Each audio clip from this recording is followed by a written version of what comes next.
మీ ఏం IT AI job అయితే join next it challenge. Job తెచ్చుకోండి, 5 లక్షలు తీసుకోండి. సినిమా రివ్యూస్ లోకి వెళ్ళిపోతాం.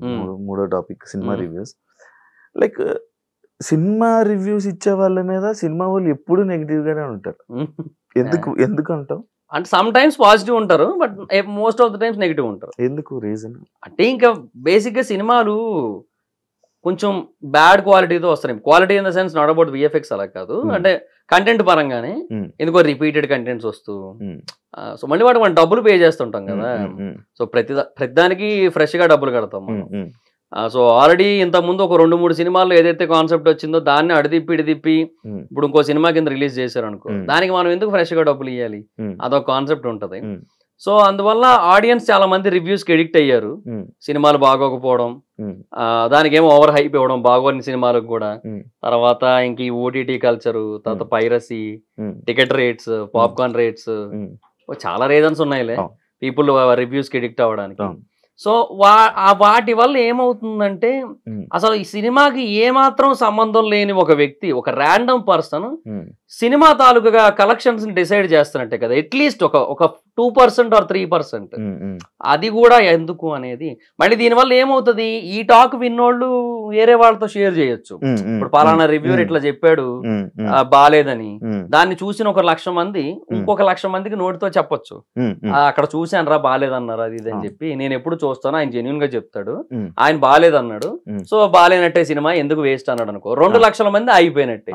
2,00,000 × 200 కలిసి 4 కోట్లు కదా, అయిపోయినట్టేగా. లైక్ అంటే ఇదే ఇప్పుడు సినిమా వాళ్ళు వాళ్ళు ఎంతో కష్టపడి ఒక సినిమా తీస్తారు. మీరు ఆ స్టోరీని కానీ లేకపోతే అందులో మ్యాటర్ ఏంటి అనేది చెప్పి ఒక రివ్యూ వెంటనే తీసి అదే మార్నింగ్ పెట్టేస్తే ఇబ్బంది కదా. నేనైతే స్టోరీ చెప్పను, ఏ రివ్యూలోని స్టోరీ చెప్పను అసలు. చెప్పేవాళ్ళు చాలా మంది ఉన్నారు. మరి దాని మీద ఎప్పుడు ఎందుకు చెయ్యలేవు? నువ్వు ఎప్పుడు చెప్పలేదు అంటే ఒకసారి రివ్యూర్ గా నువ్వు సపోర్ట్ చేస్తున్నట్ట? లేదు, నేను ఎప్పుడు స్టోరీ నా దాంట్లో ఏ రోజు రివ్యూలు ఉండదు. ఫస్ట్ హాఫ్ ఇలా ఇంటర్వెల్, సెకండ్ హాఫ్ క్లైమాక్స్, ఈ ఆస్పెక్ట్స్ ఉంటాయి తప్ప ఏ రోజు నేను స్టోరీ ప్లాట్, బేసిక్ ప్లాట్ కూడా రివీల్ చేయను. నేను ఈ రోజు ట్రైలర్ లో ఏదైనా కనబడితే దాన్ని బట్టి చెప్తాను అంతే, ఎందుకంటే అది ఆల్రెడీ అందరూ చూసి ఉంటారు కాబట్టి అంతే. కానీ ఆడియన్స్ ఆపేస్తున్నారు కదా మీరు. ఆపేయడం అంటే ఇప్పుడు అదే అంటున్నా, బేసిక్ గా ఒక సినిమా బాగున్నా బాగోకపోయినా చూద్దామని ఆల్రెడీ డిసైడ్ అయ్యి ఉన్నట్టయితే ఎవరు రివ్యూస్ ఏం చెప్పినా నో యూస్, వెళ్ళిపోతారు దానికి. ఒక సినిమా బాగుంది అని టాక్ వస్తే వెళ్దాము, లేదంటే లేదు, ఇప్పటి వరకు రిలీజ్ అయిన టీజర్ ట్రైలర్ చూస్తుంటే అంతంత మాత్రంగానే ఉంది అని అనిపించినట్టయితే అప్పుడు రివ్యూస్ కోసం వెయిట్ చేస్తారు. అప్పుడు రివ్యూస్ ఇంపాక్ట్ ఎక్కువ ఉంటది. బాగుందంటే వెళ్తారు, బాగాలేదంటే వెళ్ళరు.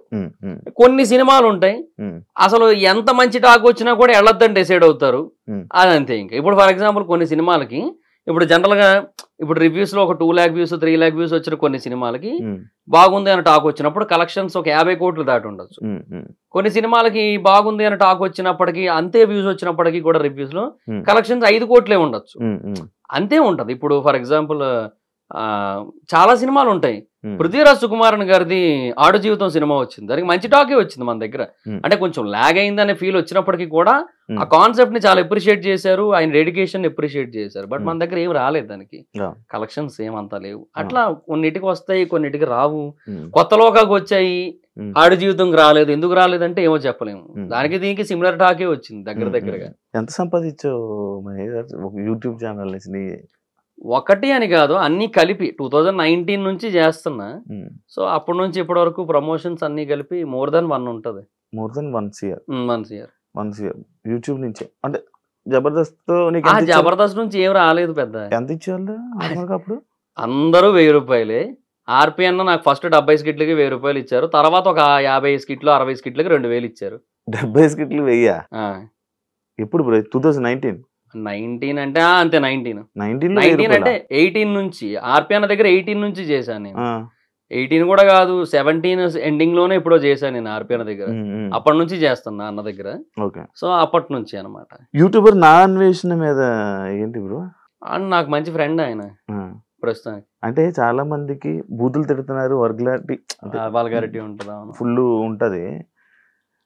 కొన్ని సార్లు పేరెంట్స్ మీదకి, ఫ్యామిలీ మీదకి వెళ్తూ మాట్లాడుతూ ఉంటాడు. ఫ్రెండ్ అని సపోర్ట్ చేస్తున్నావా? లేదు, సపోర్ట్ ఏం లేదు. నేను దాన్ని ఏమంటారు, అది కరెక్ట్ కాదని చెప్తాను. But end of the day audience encouragement ఉంది దానికి. ఆయన ఐస్లాండ్ వెళ్ళి అక్కడ వాటర్ ఫాల్స్ కొన్ని చూపించాడు ఆయన. వరల్డ్స్ బెస్ట్ వాటర్ ఫాల్ అనిపించింది నాకు అక్కడ. ఆయన క్యాంపింగ్ వేసుకొని వ్యాన్ తో అది డ్రోన్ షాట్లు చూపించాడు.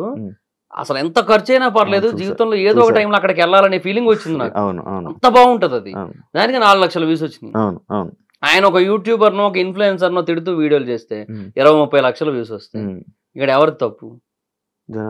చూడకూడదు అట్లాంటివి. నేను అదే అంటున్నా. ఇప్పుడు ఇట్లాంటి వాటిని ఎంకరేజ్ చేస్తున్నారు. 18+ డైలాగుల్ని, 18+ కంటెంట్ ని, వాటిని ఎంకరేజ్ చేస్తున్నారు.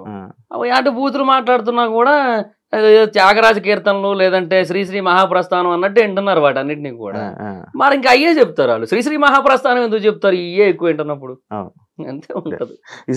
రివ్యూస్ బిగ్ బాస్ ఇస్తున్నా హైదరాబాద్ వైబ్స్ లోనే. ఓన్లీ బిగ్ బాస్ రివ్యూస్ మీద ఎంత సంపాదిస్తామా?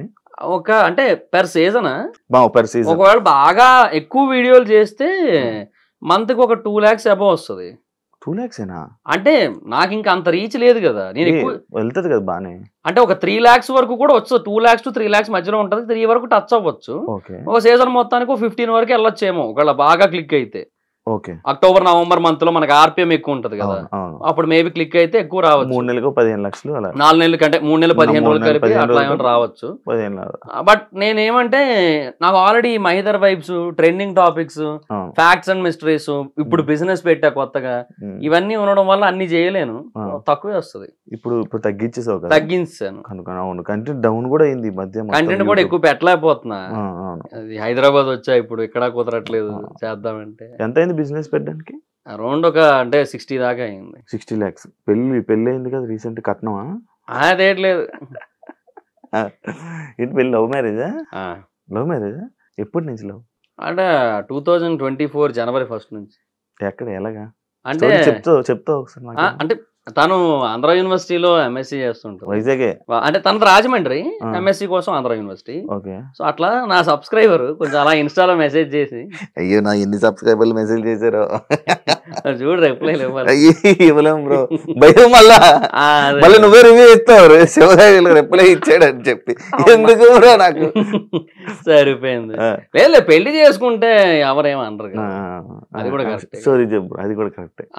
సో ఆ తర్వాత ఇంకా అట్లాగా ఇంకా కాసేపు ఒక 2-3 times నార్మల్ గా మెసేజ్ చేసుకుని, ఆ తర్వాత అట్లా మాట్లాడుకుని కొంచెం తర్వాత ఒక రోజు అట్లా బీచ్ రోడ్ లో కలిసి అలా ఫ్రెండ్షిప్ అనేది బిల్డ్ అయింది. అట్లా లవ్ అయిపోయి లవ్ మ్యారేజ్ చేసుకున్నా. అట్లా అరేంజ్ మ్యారేజ్ అనుకున్నా నేను. నువ్వు మ్యారేజ్ అయిపోయి నేను వైజాగ్ వెళ్ళిపోయాను బ్రో అంటే. మ్యారేజ్ ముందే వెళ్ళిపోయాను నేను. 2023 ఫెబ్లోనే వెళ్ళిపోయాను నేను. ఫెబ్లో వెళ్ళిపోయావు. హైదరాబాద్ లో మంచి ఆపర్చునిటీస్ ఉంటాయి కదా నీకు, ఎందుకు వైజాగ్? అంటే వెళ్ళిపోయాను ఇంకెందుకంటే నాకు బేసిక్ గా కొంచెం అది ఎలా అంటే నాకు బిజినెస్ మీదే కాన్సన్ట్రేషన్ ఎక్కువ ఉంది. మొదటి నుంచి బిజినెస్, ఇప్పుడని కాదు, స్టార్టింగ్ నుంచి 2019, 18 ఆ టైం నుంచి కొంచెం బిజినెస్ అంటే బాగా ఇంట్రెస్ట్ ఉండేది. సో ఎప్పటికైనా బిజినెస్ పెట్టాలని ఉంది. కొంత ఇన్వెస్ట్మెంట్ ఎలాగో గ్యాదర్ అయ్యింది. సో ఓకేలే అని చెప్పి ఇంకా అలా చేద్దాం అనుకున్నా. హోమ్ టౌన్ అయితే బెటర్ కదా కొంచెం అని ఒకటి. రెండోది ఏంటంటే ఇంకా మూవీ రివ్యూస్ ఎక్కడి నుంచి అయినా చేసుకోవచ్చు కదా. పైగా ఇప్పుడు 1 AM షోలు అక్కడే పడుతున్నాయి, కొంచెం అదొక అడ్వాంటేజ్ కూడా ఉంది కదా. సరే ఇంకా బెటర్లే అని చెప్పి ఇంకా అటే వెళ్ళాను. ఇంకా వైజాగ్ సొంత ఊరు కదా, అంతే. ఇక్కడికి రావట్లే, ఇప్పుడు అప్పుడప్పుడు వస్తున్నా అంతే, చాలా రేర్ గా.